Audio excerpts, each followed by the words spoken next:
Welcome back to my channel.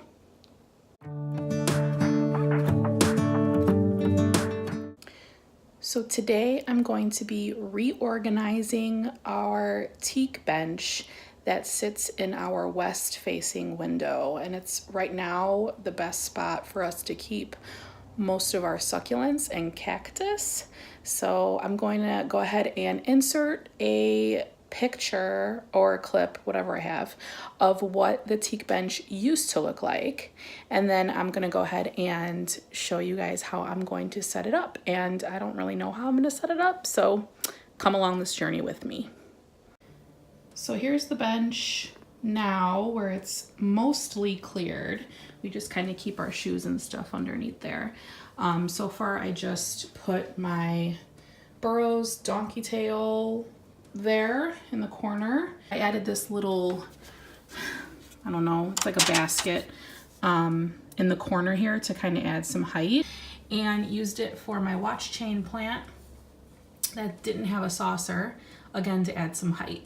So now I'm just gonna set this up on a tripod and kind of go fast motion with it so you can see how I organize all the rest of these plants we have here on the bench. And I may add a few that are on this shelf here.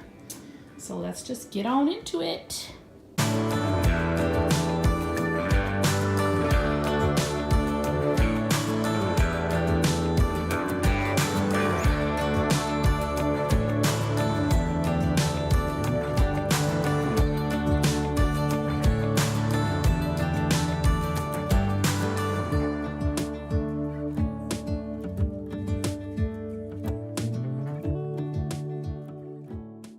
Okay, now that we're done, let's see how it looks in not fast motion.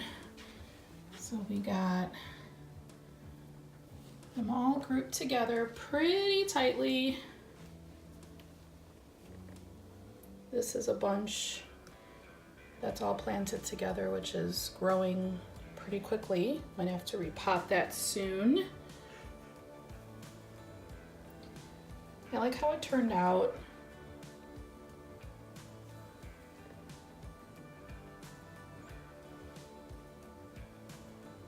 I'm gonna close the blinds so that I can show you a side view to show the height of it. And there it is. It's a little difficult to see because of the backlight, but you can see I just added a box there and placed things on top of planters to give it a little extra height. All right guys, that's it. Super quick video on how to rearrange your plants in your house, make it look a little different. I really like how this looks, and this is a better angle of it actually. Don't mind our shoes down there. Anyway, thanks guys for tuning in. If you like this video, be sure to consider subscribing so you can get more posts from me on plants. If you like this video, make sure you give it a thumbs up. And if you have any questions for me, leave them below in the comments. Thanks guys.